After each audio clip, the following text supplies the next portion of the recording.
afternoon. Hey Roxy, how are you? Hamilton Very Kings. good. Nice to meet you. Lovely to meet you too.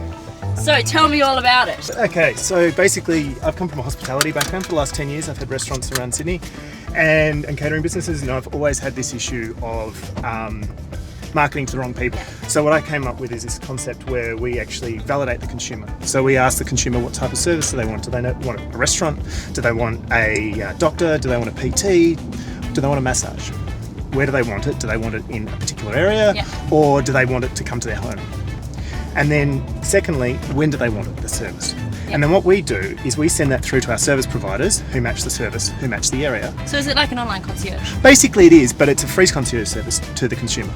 So what we're doing is we're almost like an advertising portal, but doing it the opposite way to what Google does. So Google would say, a SME would advertise on Google for a consumer, but what we're doing is we're finding out what the consumer wants first, and then taking it to the SME and saying, do you want this service? Matching it. And matching it. Do you have any ideas on, I don't know, a really cool way to market it to begin with? You know, I would not put money towards PR and traditional PR. I'd put it towards digital spend, because you need to push people to your website. And handing out flyers is not going to do that. I mean, people don't pick them up. No.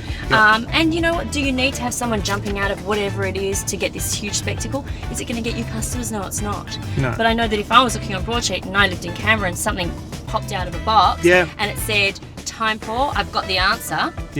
I'd definitely click through. Broadsheet's a good one. Concrete Playground's a good one. Those kind of websites.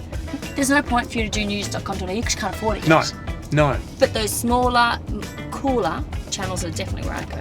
Okay. Lovely. Thank you very much, Roxy. Nice to meet you. Cheers. And Thank you. Good luck with it next week. Appreciate it. Thank you. You know, you need to be there to work. I'll send you the dates. Yeah, please send me an email with the information so I can log on when it goes live. Perfect. Lovely. Nice to meet you. Thanks so much, you. Roxy. See you later. What a nice guy. Look, I think the idea, at first I wasn't quite sure where he was going with it, but I think, you know what, in hindsight, it's actually really good. Everyone's time poor and they want a quick fix, so I actually like it. I thought he was quite nervous initially. There was a bit of a handshake when he got in the car, but he really warmed up, and he was a very personable guy. I mean, if I was a provider, I'd definitely say, okay, I'll give it a try. Investment-wise, I would be in two minds about it. I mean, he's starting in the Canberra market, he doesn't want to do the app yet, and I think for me, if I'm going to launch a business or invest in a business, I want everything to be ready to go in one hit, not to trickle. So for me at the moment, it wouldn't be something I'd invest in, but I'd definitely be a user. One of the biggest challenges with his idea, I think, is the fact that he's not flipping the ticket twice. And when I say that, what I mean is he's only taking $1 from each person he puts forward. He's not taking a percentage of any sale that's made. Now, to me, you're in business to make money and provide a good service. Clip the ticket both ways.